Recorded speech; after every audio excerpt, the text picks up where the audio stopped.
The audience is advised that the following program involves themes which could be disturbing for some viewers.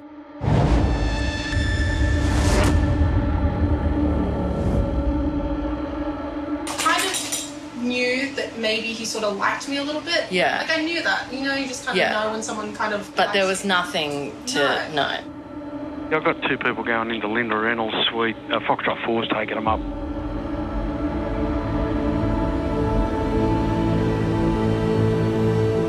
Mr. Sofronoff found that you did not get a fair trial. But that doesn't necessarily mean that Brittany Higgins is lying.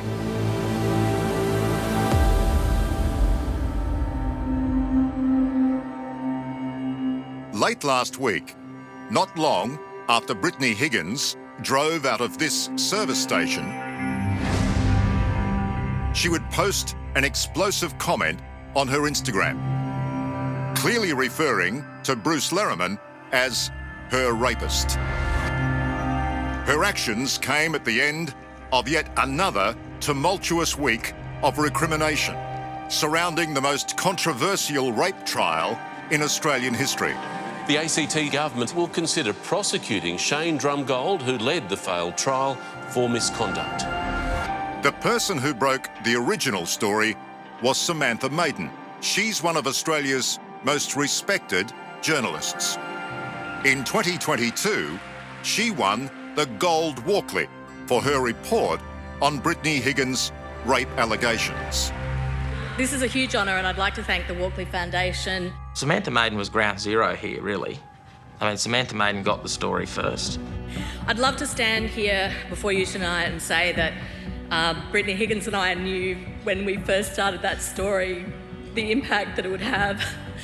I really didn't want to cry, I'm not going to cry, but that I still remember her, you know, sitting in my lounge room and saying, is anyone going to care about this story? If you want to do it, that's great. You don't owe anyone anything. You don't have to please me or Lisa Wilkinson or anyone, right? So I just want you to feel like you've got control over the process. I do also need to say from the outset something that everybody in this room knows, which is that this is a matter that is before the courts and that there is a man who has pleaded not guilty. Bruce, sorry, is names? No. It doesn't matter. You can call him Bruce. Yeah. You can call him whatever you like. You can call him an arsehole if you like. I'd like to thank our lawyers. Our lawyers are going to wet their pants over naming Bruce.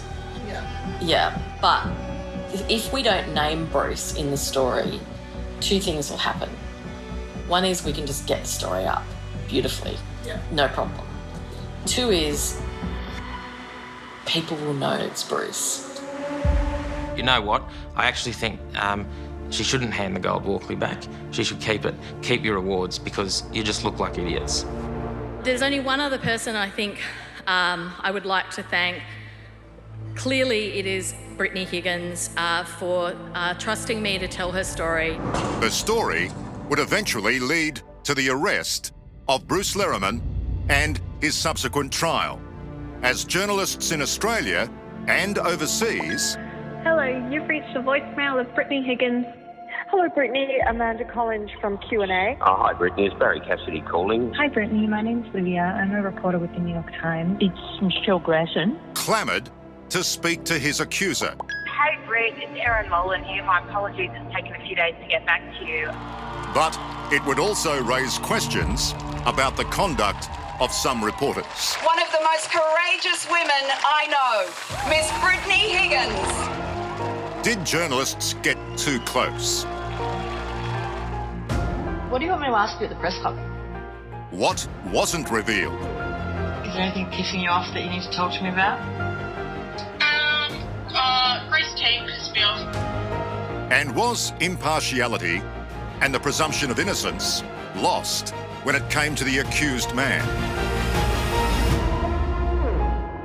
They blocked him from, even as a lobbyist, from being able to get into Parliament House, so he can't get a pass anymore. Yeah, which presumably he's shitty about. I hope so. Yeah. But, yeah. So I think, look, what needs to happen now is we need to eat dumplings. Yeah. thank you. I'm so appreciative. This is a great honour, and I'd like to thank Brittany Higgins. Thank you. I'm Michael Usher. Welcome to Spotlight. This week, the scandal surrounding Brittany Higgins' rape allegation claimed another victim, Shane Drumgold.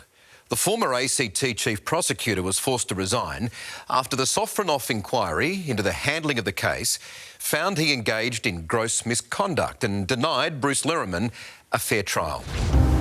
A man has been charged. He has pled not guilty. Tonight, even more damning revelations and never-before-heard recordings. Do you not think that's weird?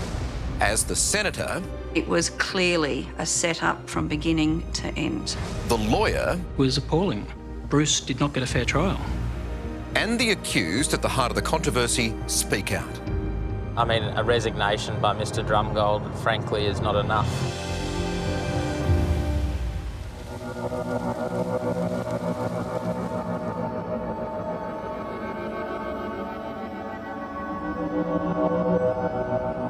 To fully appreciate the impact this whole sorry saga has had on so many lives, we really need to return to ground zero. So I want to take you back to the office of Senator Linda Reynolds. Linda Reynolds was Australia's Defence Minister and the boss of both Bruce Lehrmann and Brittany Higgins at the time of the alleged rape. The office where the real work happens, and this is my office in here. Come in. Until now, until the findings of the Sofronoff inquiry became public, Senator Reynolds has been unable to speak. I'm pleased you're doing this. Thank you. It's time. Thank you for doing. Yeah, we're rolling. Well, Senator, I know this has been a very rough ride for you. The decision to sit down and have a chat to us, not one you've taken lightly. No, it's not.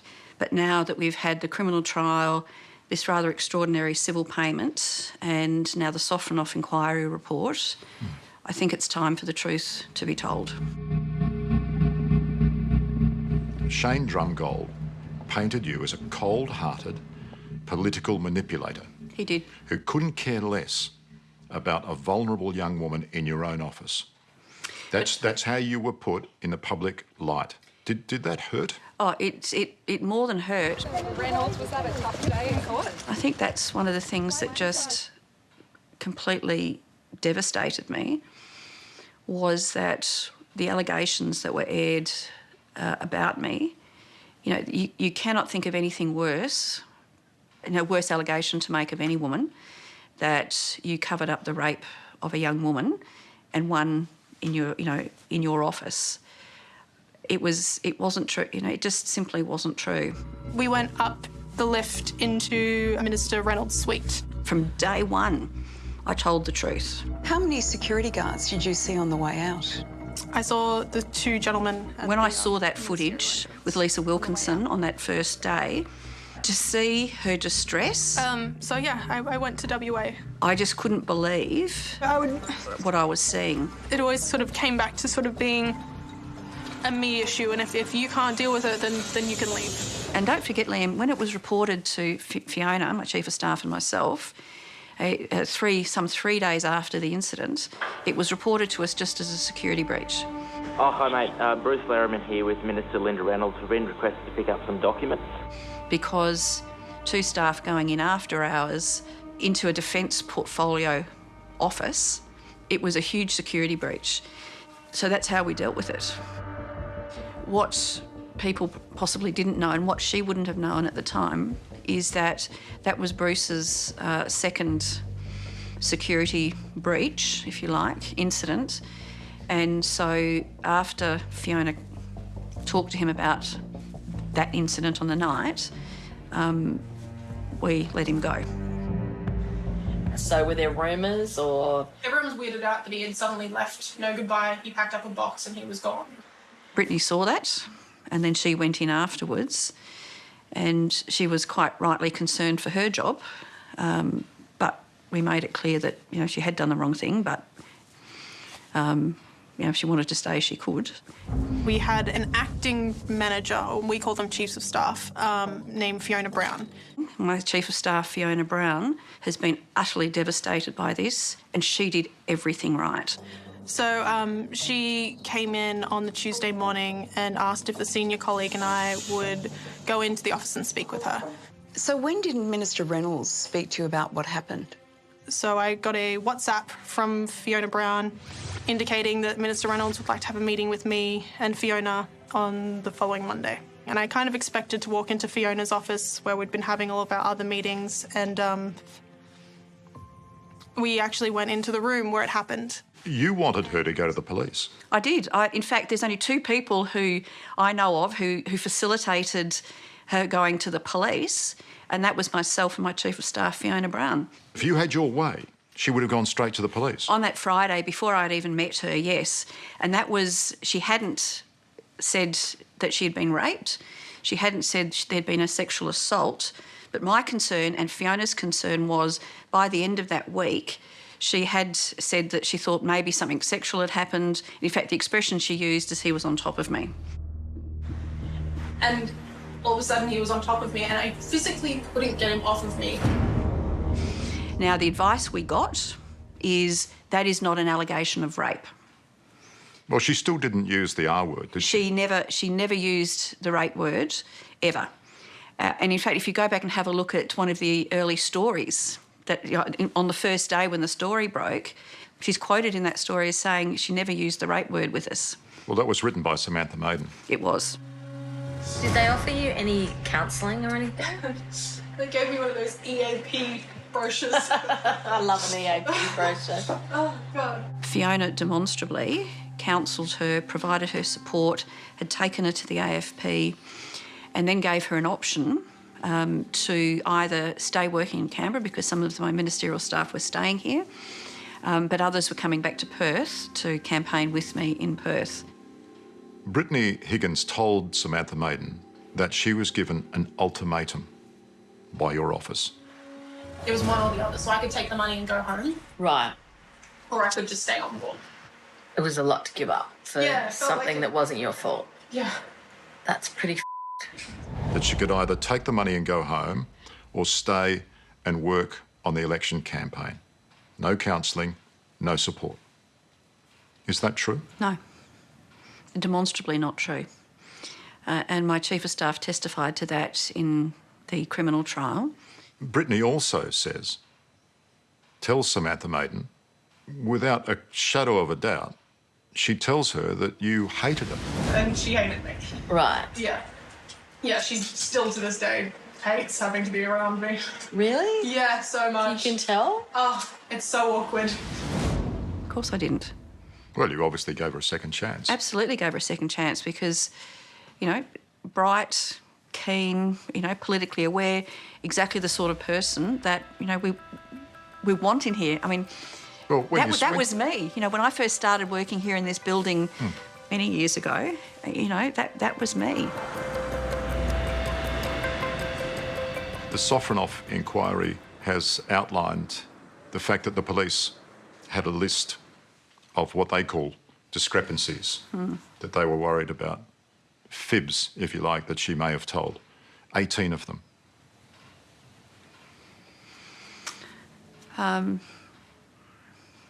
There were many discrepancies. I was aware of some of them from that first day because, and when I uttered, you know, the comments that were widely reported. You called her a lying cow. I did. But that was not about, and this is where a lot of misunderstanding is, that wasn't about what did or didn't happen on that night, because there was only two people who knew what happened that night, and that was in dispute. Is she still a lying cow? Look, I can't, you know, we've got a settlement, you know, we've sort of agreed, so You've got a non-disparagement clause, haven't you? Yeah, so I think our recollections today vary greatly. That's a nice way of putting it. Brittany sued you for defamation. Yes. And you had to pay out of your own pocket. I did. You are now suing her? I am. The reason I'm doing that, Liam, is that for for nearly 2.5 years. I'm worried what too many people... Brittany has had control of the narrative, and it was designed to hurt. So, essentially, can I just paraphrase, you've had enough? I've had enough. This all started early on, before it became public. The pile-on against you started very early on. It did. One of the reasons we know that is true, Senator, is from the recordings that were made with Brittany Higgins and the crew from Channel 10. Mm. Can I just play you a little bit? Please. If you don't mind, just to refresh your memory. So... Linda Reynolds hated me. It was very awkward. She wanted me in photos with you and stuff. No, she kept me at like an arm's length. I'm a great believer in people's time will come. I'm incredibly Is it patient. Linda's time? Please, well, God, I think it might be. And if anybody wants to feel fired up about zeroing in on Linda Reynolds, I just found our private messages. Oh, did God. you see our private exchange? I did. It was very scary. So I said, she went for me publicly, and then I tried to come back reasonably, and then I thought, I'm not going to do this publicly. I'm trying to work out who this woman is. Like, I've never heard of her. She's Linda a Reynolds. nobody. I'd never heard of her. Oh, God, I've so got her in my sights now. Now that I've refreshed my memory on that. Lisa Wilkinson. I've got her in my sights now. An effing woman. A woman I've never met. And this is one of the, where does that hatred come from? Where does that nastiness? It's, it's visceral. And where does it come from? I've never met Lisa. We had a private message exchange because she'd tweeted something rude about Liberal women. She's not a big fan of Liberal women. And we took it off privately and we had an exchange. And that was it. Well, you're clearly the target. Yes, but why? I don't understand it, and it hurts. Well, how do you explain these things? Because she goes into detail about this. She says you avoided being in photos with her because you, quote, hated her out of hand. She avoided being in photos, avoided being near me, like I was toxic. She hated me out of hand. I don't know, because she'd worked her entire life to finally get MINDEF, and I was in her first 2 weeks of MINDEF, some little twitch she doesn't know just gets assaulted in her office and she hates it, and she hated me. Right. Yeah. From my perspective, it is simply not true. There are plenty of photos, and in fact I note that she had provided many of these photos of us together on the campaign trail in Perth. Out and about campaigning with me, with my team. And you were happy with her? Oh, absolutely.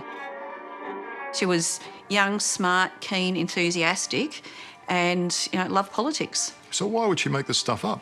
I cannot put myself in her mind, but there was no outward sign to me that there was anything wrong. In fact, am I going to have to go? Just happens. Can you just, sorry, Rob, because I haven't got leave yet, so I might have to go for a quick division. That's a real. Sorry, Does that mean you have to go? I have to go. I'll be back. Thanks, Linda. Can you just remind me? Yeah. Because when we came back here, Yeah. I offered her a job. Okay. And she gave me flowers and thanked me for being a great boss. Okay. Coming up. Shane Drumgold painted you as a political manipulator. Every good political hit job needs a villain. You're the person who has avoided answering any facts relating to this matter. Senator Gallagher. It's all about protecting yourself.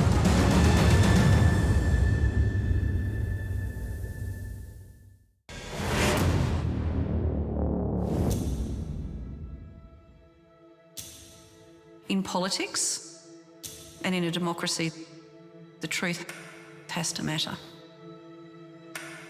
The truth as it relates to Shane Drumgold.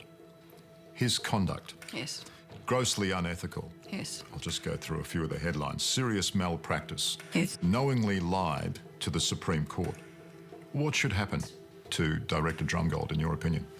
I think that it was unfortunate that he was able to resign. I think the government should have had the courage, the ACT government, to have stood him down or sacked him. Shane Drumgold painted you as a cold-hearted political manipulator. He did. I was the perfect villain, although none of it, this is the irony of it, none of it was absolutely true. So every good political hit job and every good story like this and every social crusade needs a villain. And I've now learnt a lot more about how that was set up through, those recordings with Ms Higgins and Lisa Wilkinson. Do you have friendly MPs that could fire questions in question time? Oh, certainly Albo. Yeah. Tony Cleversick. Yeah. Definitely. And then the Senate commences in March. And that's when I'm going to talk to, I've got a friend in Labor, Katie Gallagher, on the Labor side, who will probe and continue it going.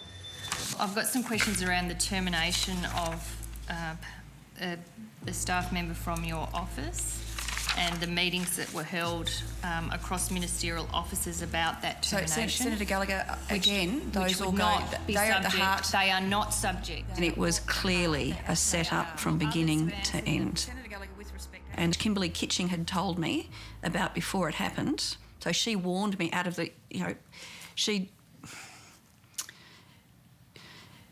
she did a good thing to warn me about, in her words, the hell that Labor was about to rain on me to get to, Scott Morrison. Explain this to me. How does a senator in Katie Gallagher, how does she tell the Senate of Australia that she didn't know about any of the details before this became public? And we now learn that she did know, but she says that's not misleading the Senate. Explain that to me. I can't. You're the person who has avoided, out of all of this, has avoided answering or providing information about your state of knowledge or any facts related to this matter. Senator Gallagher, that is absolutely not true. It is absolutely true. Senator Gallagher, I did answer your questions to the point that you ground me to the ground and ended up in hospital. Oh, but I'm back so here. I'm answering questions. Answering questions, and I'm assisting. So I'm assisting the AFP with their inquiries. Senator Wong, please don't talk. Senator Wong, please do not. Please do not talk over me, Senator Wong. It's not appropriate to talk over me. It achieved its intent. I have full confidence that my then Chief of Staff and I, at all times, acted in what we believed were in the best interests of Brittany. Everybody could see I collapsed in the Senate. The Minister representing the Minister for Home Affairs, Senator Reynolds. And I've now been diagnosed and it sort of brought on a serious heart condition, which I'm now managing. If I could ask Mr President if I could have indulgence to answer this on Monday. I think I'd be in a better position to answer this on Monday. I will, if you can just give me a minute. Right. Or can I take it on notice? Yep. Thank you. So, Liam, what I focus on now is where did this actually start? It didn't start with my team. It started with the Me Too movement, who'd found their, poster child for this, who'd found their cause celeb for Australian version of the Me Too movement. Thank you, Brittany.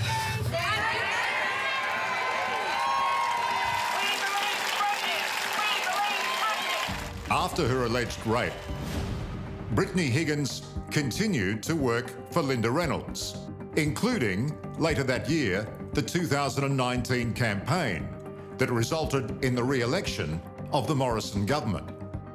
Just before the election, it was coincided with my birthday and the end of the election, so I had all of my staff and we had, a really wonderful dinner, and Brittany was sitting next to me. And it wasn't until the trial that I realised she was in the white dress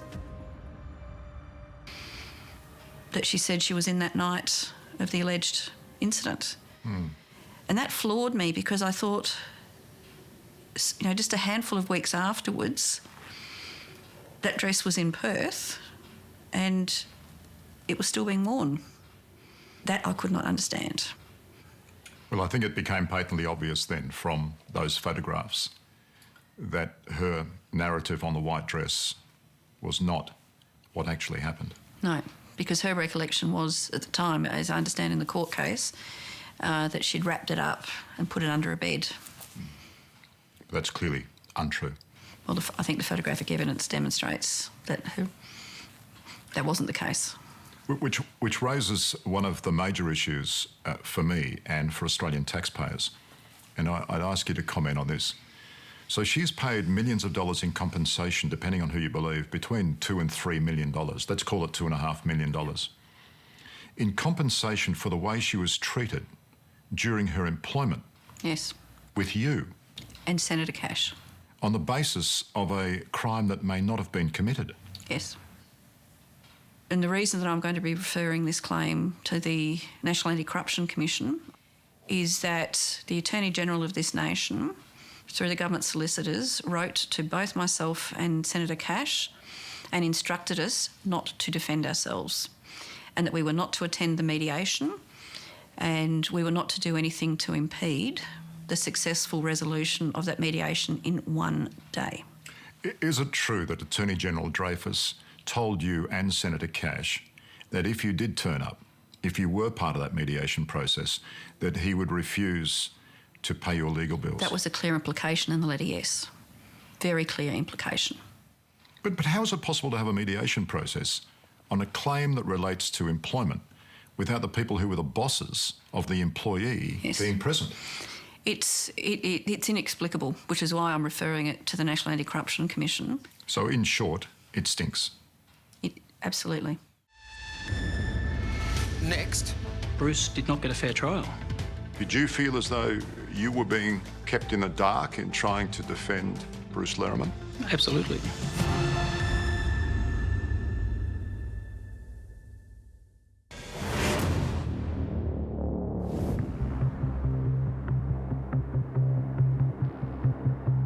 One of the most experienced criminal defence lawyers here in the National Capital is Bruce Lehrmann's barrister, Steve Whybrow. He is so incensed about what's been revealed this week in Canberra, he's chosen to sit down with me exclusively.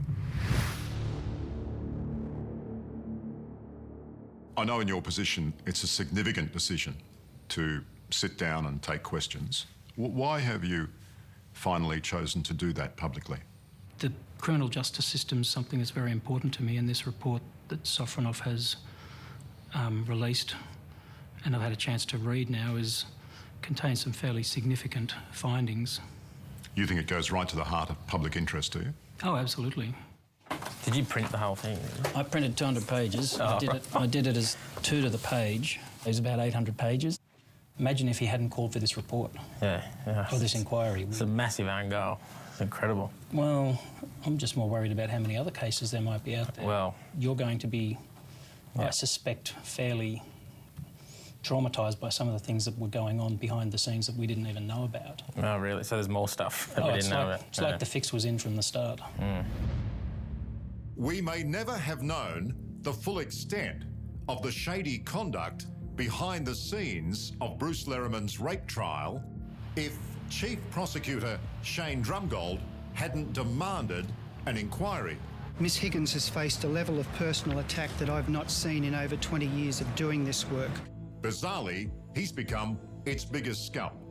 Amid findings, he engaged in serious misconduct, knowingly lied to the trial judge, and kept the defence in the dark about critical elements of the police investigation.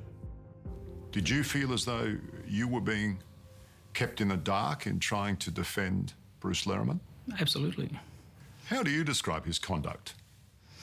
Based on what was there, it was appalling. I've made the difficult decision that it is no longer in the public interest to pursue a prosecution. And Drumgold's misconduct didn't end when the case against Lehrmann was abandoned following a mistrial. There was a reasonable prospect of conviction, and this is a view that I still hold today. He has just denied in that one sentence, effectively, your client the presumption of innocence. Well, that was our impression as soon as we heard what was said. Because he's telling the world that even though you can't have another trial, he still thinks Bruce is guilty. This statement will go with him forever with some people.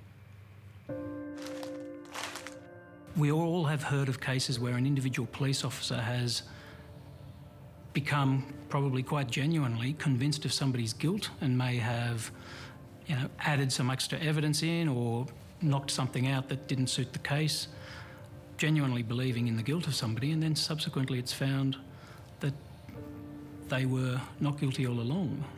People are human beings. People get invested. They lose objectivity. I know I do at times.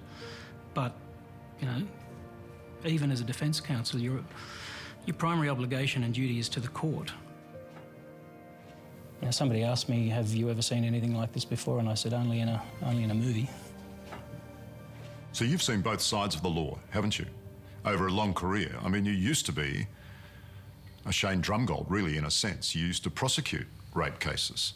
Well, I still do. I prosecuted one last month for the military. I worked in that office for 12 years.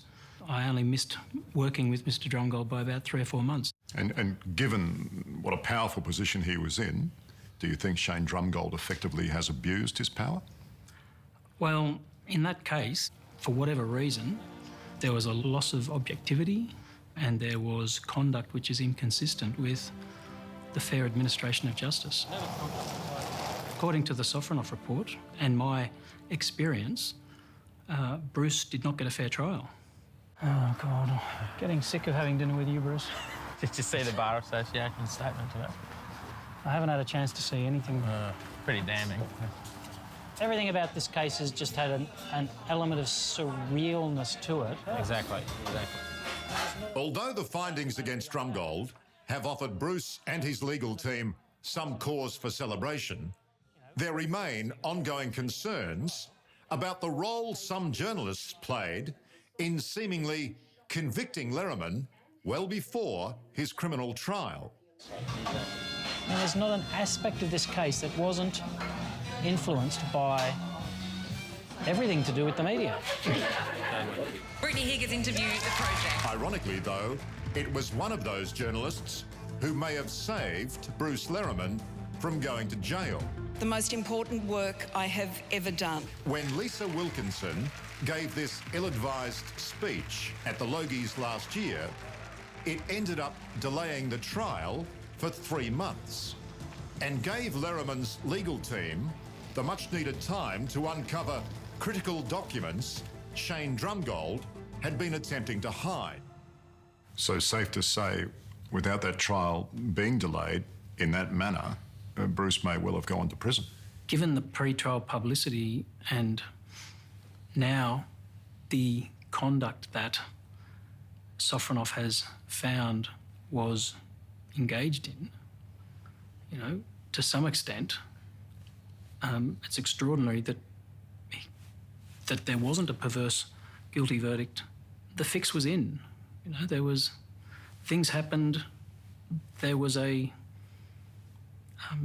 almost, I don't know how to explain it, but, we were up against it from the start. And this case already was a cause célèbre before we started. And, it was hard. It was hard. In the past year, Steve Whybrow has become more than Bruce Lehrmann's legal counsel. You'll take some comfort. Yeah, okay, that's good. Yeah. All right. In Bruce's darkest moments, he's also played the role of personal counsellor and continues to worry about his client's future, even if he can't always show it outwardly. The thing that you've heard in the movies and in television and etc. that's actually true about law is crime doesn't pay. And we're living proof of that by acting for you. Yeah. Do you think Bruce is innocent? Personally, the correct answer is it's none of my business. And in this interview, that's a question that goes to an area that it's not appropriate for me to even express an opinion on. I still act for him in other proceedings, and it's not for me to express an opinion about that matter, certainly not at this moment in time. As you know, there was a lot of conjecture at trial as to why Bruce didn't take the stand. Lehrmann, correct pronunciation. You relied on his police statement. Why did you choose, or he chose, not to do that, not to be cross-examined?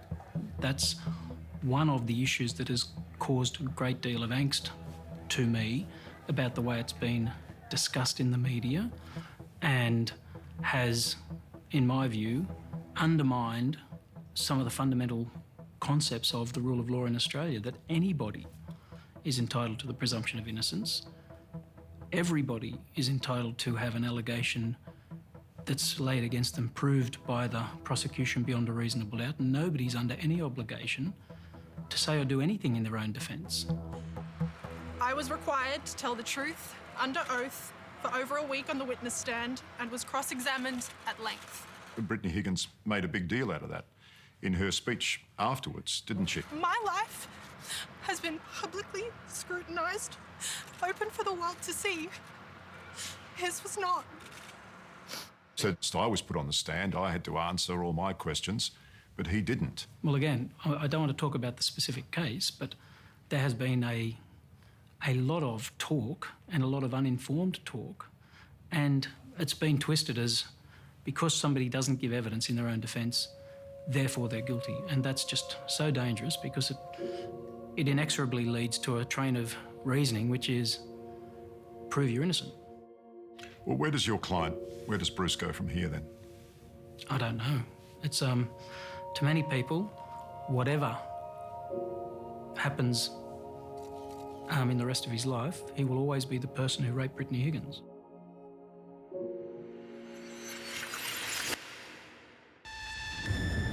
Coming up. That was a mistake, and he has acknowledged that that was a mistake. It doesn't get much worse than that. It could have been handled so much better. Just...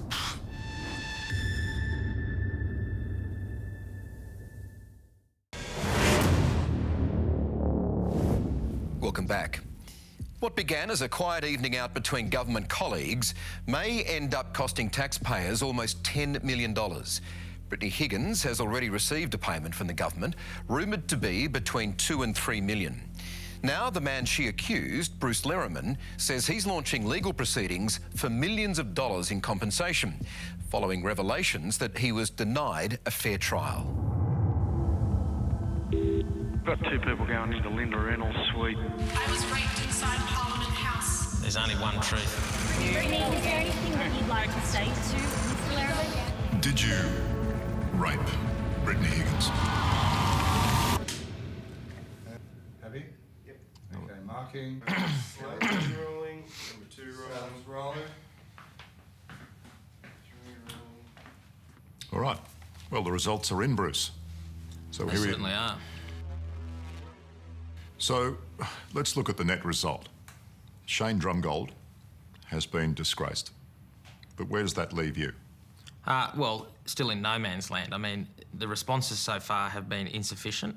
They've been unacceptable. If I or Steve or Joe Blow down the street had done any of the things that this inquiry report has found him to have done, we would be hauled over the coals and I'd probably be sitting in a prison cell.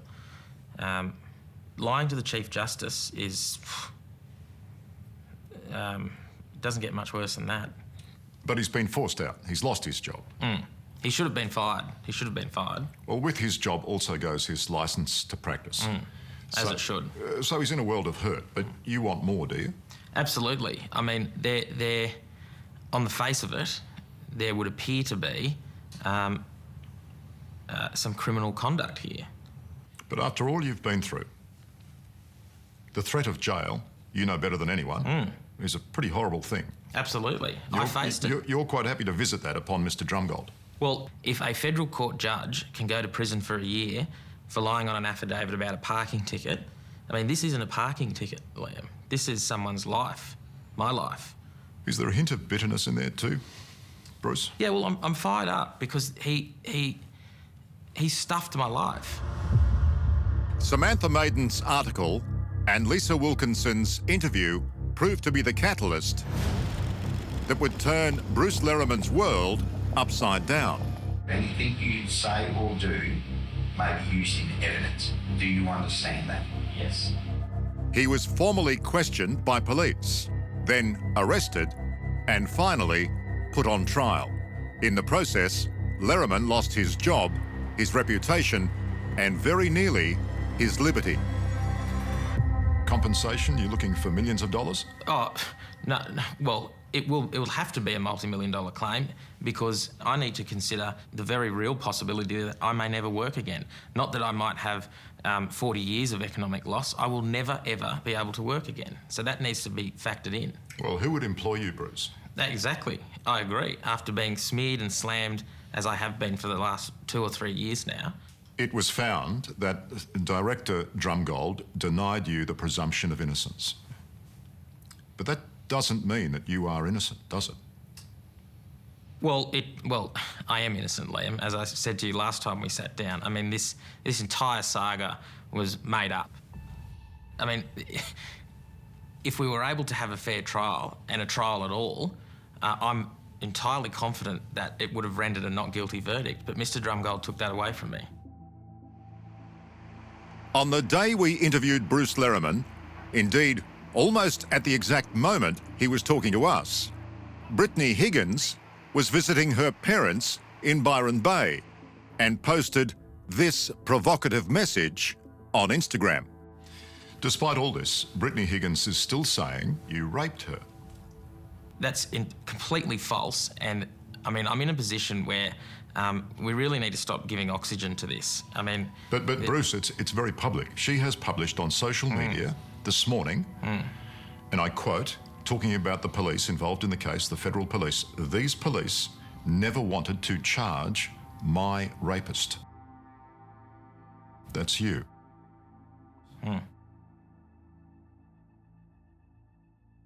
Totally defamatory, totally defamatory. So are you going to sue her for defamation? Well, it is always a live option. There is a lot of trickery going on here, and I think there's some elements of poking the bear, so to speak. But she's still calling you her rapist. Does she think she can win in a civil proceeding? Well, I don't know. I suppose we'll find out with the upcoming trial because I'm pressing ahead. I'm not backing down. I'm ready to go toe-to-toe. You're talking about the Channel 10 defamation? Yeah. So what's happened to the man that you say raped you on Minister Reynolds' couch? He's fine. He's working in Sydney. He's got a good job. People don't know why he left, and I don't think he suffered any consequences for it at all. This is looking like a very, very bad train wreck. Brittany Higgins says she will never work again. Fiona Brown has never come back to work again. Lisa Wilkinson looks never to go back to work again. You're virtually unemployable. Is there anyone else? I mean, Drumgold's lost his job. Well, let's talk about Drumgold and the list of people you've just talked about. He is central to the effects on all of those people you've just listed. You know, allegations of unethical treatment of Fiona Brown, how he treated Linda Reynolds, even how he's treated Miss Wilkinson. I mean, I'm against her in another set of proceedings, but how she was treated by the director is also pretty bad. So to varying degrees, we've all been touched by Shane Drumgold and his social justice crusade that he was on. So you think he's the root cause of all this trouble? Absolutely. This case should never have gone to trial. The police said that, and he used it to ram it through the court system for his own agenda.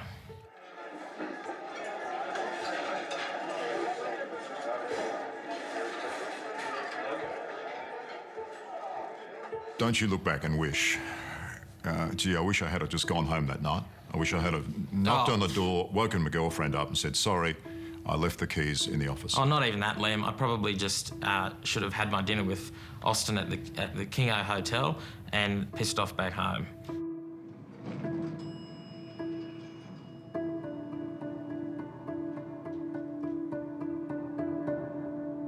There are some things that still trouble people.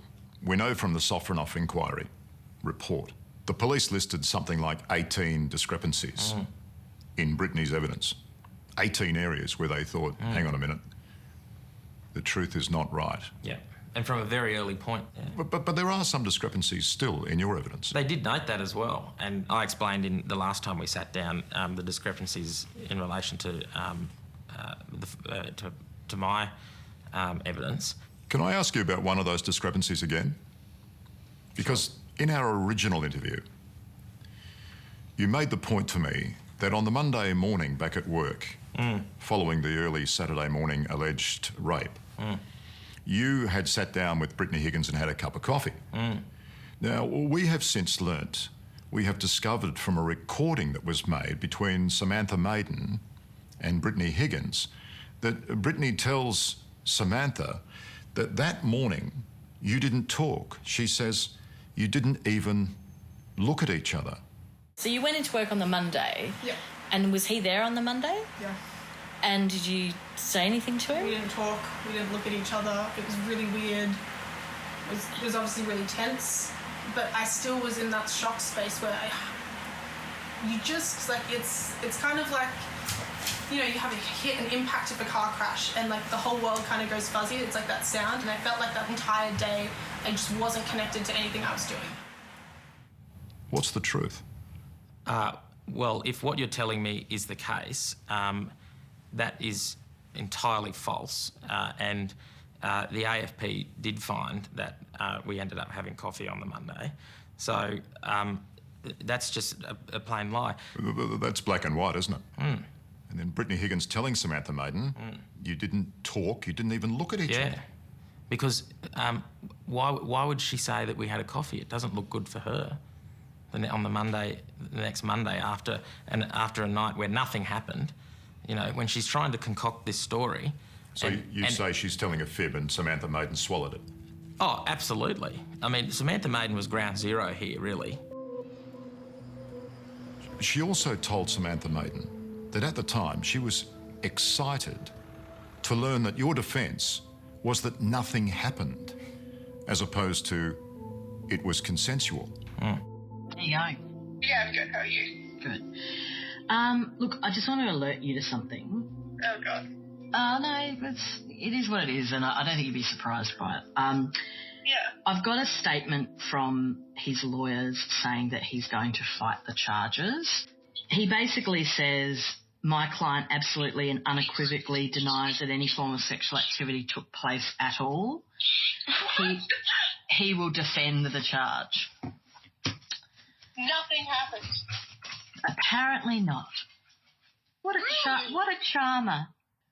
We could have maybe named him, but my concern is that I just don't want to do anything that his lawyer is going to use to try and scuttle everything, right? Yeah. And my discussions with other legal sources who should remain nameless is that it's highly unlikely that he will be able to get a suppression. Honestly, I'm just so excited to learn that his defence is that nothing happened. I thought that he would say that it was consensual and that would be much harder to defend, but the fact that he's trying to argue that nothing happened feels better. So thank you. That actually made my weekend. Thank you. That's great. All right, that's good. If anything else you need, let me know. Okay, bye. All right, bye. Why would she say that? Well, if what you're telling me is the case, did people want me to say it was consensual and lie? Because no sex occurred. So, you know, is it the case that they wanted me to lie because it would sort of fit the story? Like, I was never going to do that. No sex occurred. So, of course, that was always going to be my defence. I do also need to say from the outset something that everybody in this room knows, which is that this is a matter that is before the courts and that there is a man who has pleaded not guilty.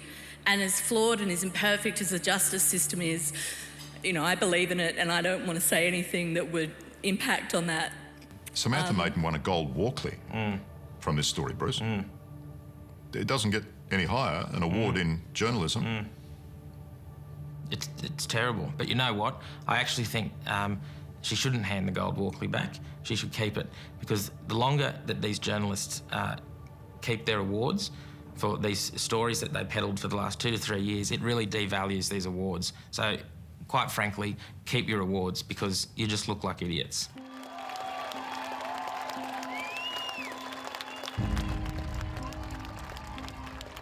You see, apart from you and Brittany Higgins, the only people that I can see that have paid the price in this is the poor old taxpayer. Oh. The trial cost how much, Bruce, do you think? Oh, I've heard estimations up to $2 million. The inquiry up to about $4 million, okay. $4 million plus. There's $6 million. And the only people that win in all of this are the lawyers. And then Brittany Higgins got almost $3 million in compensation, so that's $9 million. You know. And you want, what, how much from the ACT government and Channel 10 and the ABC? How much? We haven't put figures on it, but there needs to be some compensation for me. All right, so you want at least $4 or $5 million. I'll put words in your mouth. Maybe Sure. maybe $6 million. So we're up to $15 million. Yeah. So it's extraordinary. So we're left with a hole in the treasury. Yeah. And your life's ruined, and Brittany Higgins' life's ruined. Well, this didn't need to happen.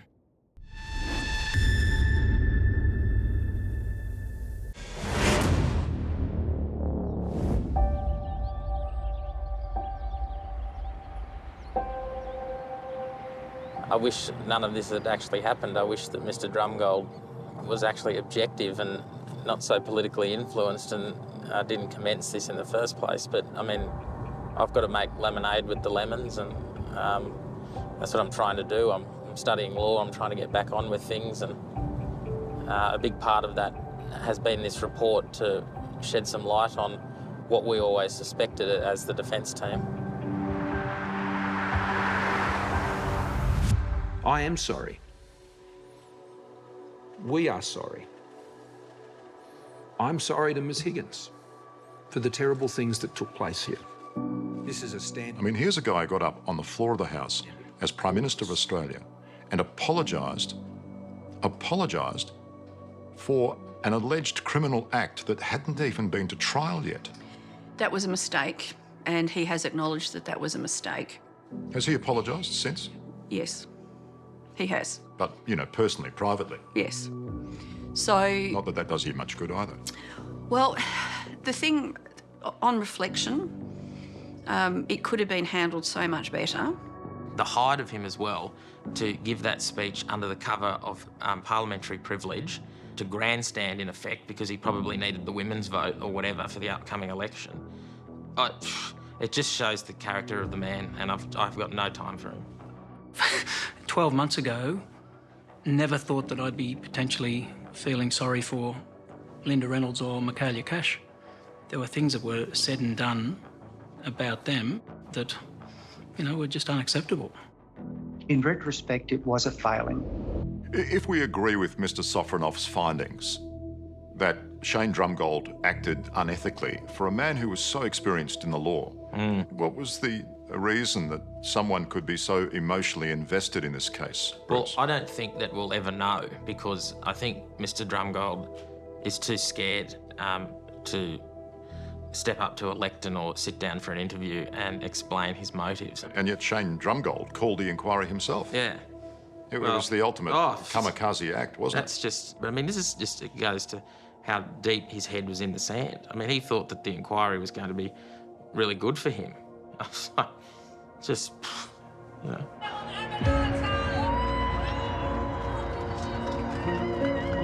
For whatever reason, this case has become almost like what it must be like to barrack for a football team in Melbourne, that you choose a team and you stay with it.